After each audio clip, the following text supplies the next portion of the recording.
Good day, mate, and welcome to Winton, Australia for round number 5 of the Menards Winning Heat Tour as we get set to go racing on the final road course race of the season for at least only a while. Right now, let's take a look at your favorite driver is sitting in the point standings right now. Jack Richards is first with 90. Red Bell is second with 81. Third is John Dawson with 77. Tied for fourth with 74 is Sean Galligan and Trent Dunham. Sixth is Josh Johnson with 67. Seventh, Matthew McMurray with 66. Eighth, Joshua Perry with 65. Ninth, Sean Henley with 63. Tied for 10th with 58 is Cesar Hernandez and John Acosta. 12th, Bill Redmond with 55. 13th, Justin Perry with 53. Tied for 14th with 51, Justin Acosta and Tim Siegel. 16th, Michael Dawson with 50. Tied for 17th with 49, Sasha Dawson and Ryan Acosta. 19th, Alex Dawson with 46. 20th, Connor Breton with 45. 21st, Charles Jackson with 42. 22nd, Tucker Nels with 40. 23rd, Tony McMurray with 37. 24th, Brock Marshall with 34. 25th, Johnny Gardner with 29. 26th, Matt Richards with 28. 27th, Jake Johnson with 26, and rounding out your points field, Bob Marshall is 28th with 24 points. Anyway, let's take a look at what your favorite driver is starting in today's race. Your pole setter is Michael Dawson in the Amp Energy Chevrolet. Alongside him will be driver of the number 11, Tucker Nels. On row 2, Matt Richards and Red Bell sitting second in points once again, starting in row 2. Row 3 will have Sean Henley and Brock Marshall. Row 4, Tony McMurray and Joshua Perry. Row 5, Charles Jackson and Sean Galligan. Row 6, the Battle of the Beer Cars, Trent Dunham and Jake Johnson. Row 7, Tim Siegel and Ryan Acosta. Row 8, Johnny Gardner and Cesar Hernandez. The Best Buy cars make up row 9, consisting of Bob Marshall, who took himself a win in the Avis Cup race from Homestead Miami Speedway. Unfortunately, we cannot show you the highlights because 1, I am not an HTFRA member, and number 2, those rights are strictly copyrighted by Chris Summers. Therefore, I cannot reproduce any of this on this channel. It's ironic he is able to reproduce the Craftsman car video on his channel for the Season 2 final reaction, which I can see being let slide because I'm pretty sure Sean Galligan does not care if any of his videos are reproduced as long as you give him credit. Anyway, let's take a look at the other Best Buy car starting in this race. That is Connor Breton. Disappointment for him as he got taken out really late in the Craftsman car race at Phoenix, having a good run until be involved in a late race incident, so tough break for Connor. Also disappointment for him that he has to still run the Best Buy colors. On the bright side, however, out of the many leagues Connor is trying to join, he is trying to get the 18 ride as much as possible. And 2 leagues, so far as I know of, he has been successful carrying that famed 18 Interstate Batteries ride with him. Much of the leagues he has signed up for, he is wanted Interstate to be his primary sponsor, or at least have a car where Interstate is the primary sponsor. So, great job to Connor. You, me, along with many others, are big diehard fans of Joe Gibbs Racing, just to let you know. Matthew McMurray, John Dawson make up the next row. Ryan Acosta and Josh Johnson with the new Lowe's Cobalt Tools ride for 2012. Bill Raymond sitting 12th in points, and Sasha Dawson, Justin Perry, and John Acosta. And rounding out your field is your points leader, and Alex Dawson. Your points leader, by the way, if you do not catch that, is Jack Richards. I know I promised you, Alex, that you would be running the patriotic schemes for the road races, but I've decided that you'd also be running the patriotic schemes, for not only the road races, but also the Richmond race. And for any road race in Australia, I decided not to, because in real life I would not want to offend an Australian person watching this. I mean, I would allow it in a car if you were representing your nationality, but I've decided just for road racing in Australia, I will not be having you run your Patriot scheme. Instead, you will be running the 2012 Office Depot scheme that Tony Stewart will be piloting. When we come back, we'll have more right after this. Back here at Winton for the start of the race, just to let you viewers know that we are heading to the first chicane. This is the part where many of the drivers, as the green flag comes out, have had trouble throughout the practice weekend. It looks like one car is not starting. That is already back on pit road. We'll check on that as soon as we're done. Checking on this Trent Dunham, trying to make it 3 wide going into this corners.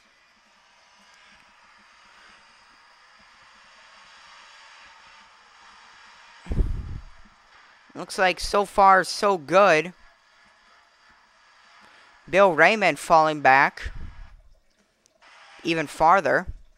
That is Brock Marshall on pit road. I don't know what happened. I don't know if the car failed to start or whatnot, but that's tough disappointment for Brock Marshall.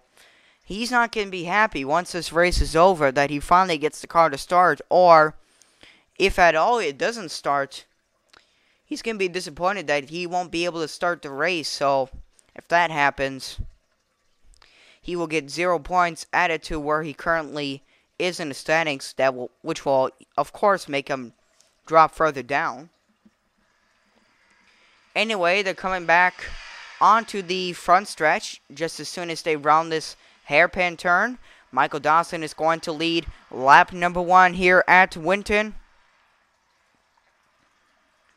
It's been a struggling weekend for many drivers, whether it be trying to get a passport, teams trying to haul equipment, and Matthew McMurray's on pit road. What happened to him?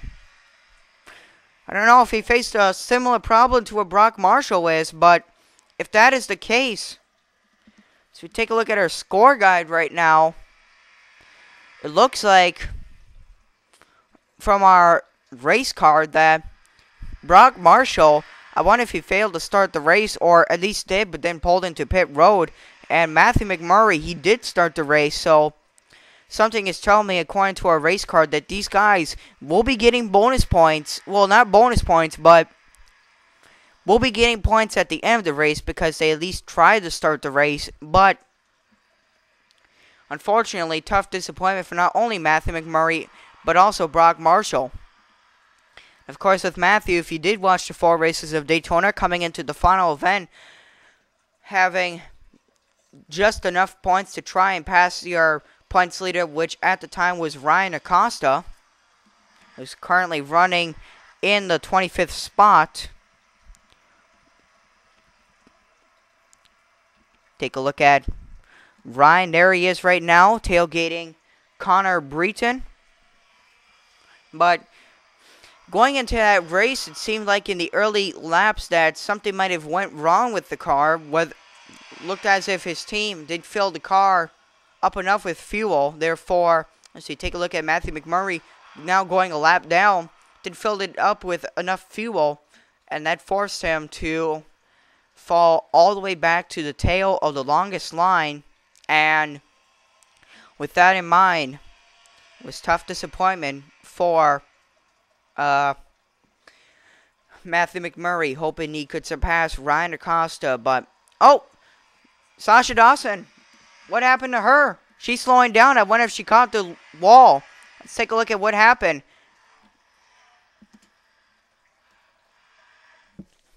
There it is. I wonder if the car just simply wobbled going into this set of S-curves. Well, not really a set, but this little chicane right here.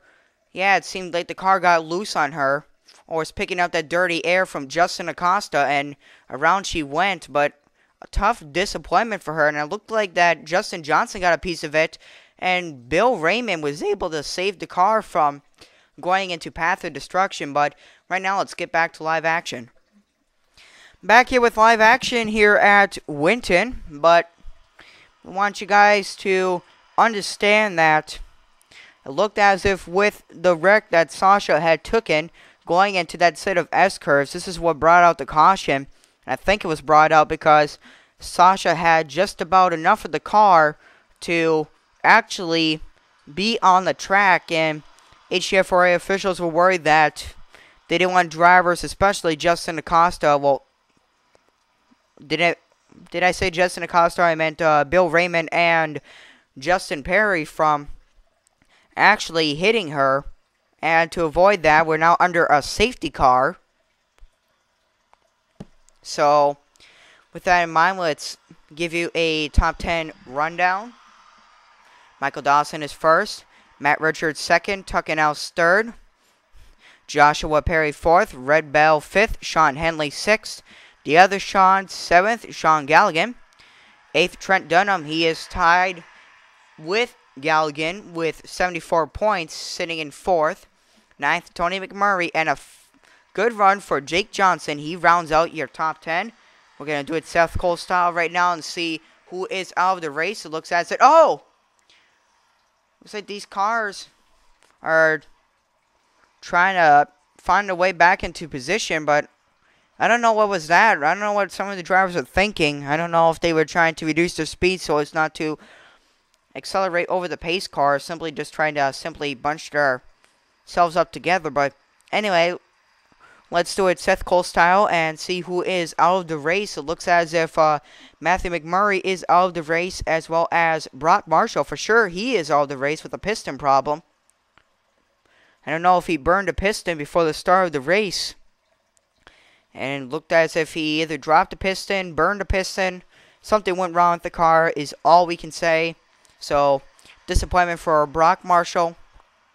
He will be credited with 1 point at the end of the race. So, really that's going to hurt him, considering the fact he has made his way to 24th in the points. And he's been trying to get those good runs with the Wood Brothers team to secure himself a chance to, within the next few races, make his way towards the front. So, tough disappointment for him. Same with Matthew McMurray. He's in the top 10 in points. I don't know if he's out of the race. Our scorecard shows him 1 lap down, but I pretty much doubt he'll be able to finish the race. And even if he does, it's not going to be enough to have him take home a win. And for where all the cars are lined up, it looks as if Matthew will not have enough time, or as a matter of fact, will just simply be out of the race. So, tough disappointment for Matthew McMurray. Meanwhile, the lights are off on top of the safety car. We're getting set to go back racing right now. But just weird weekend here at Winton. And this is what some of the many drivers were wanting. Not to see drivers get themselves hurt, but see more wrecks. And Iowa was just a great demonstration to us what the series needed. Of course, we all remember the terrible tumble we had saw at the end of the race. Or not the end of the race, but towards the end of the race. And the green flag is out, and these guys are going to do all they can to dodge the safety car. Check back on and see what happens. We're also going to do it to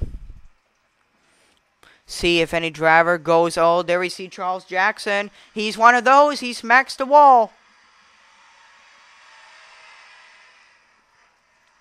Anyway, finishing my thought in the Iowa race.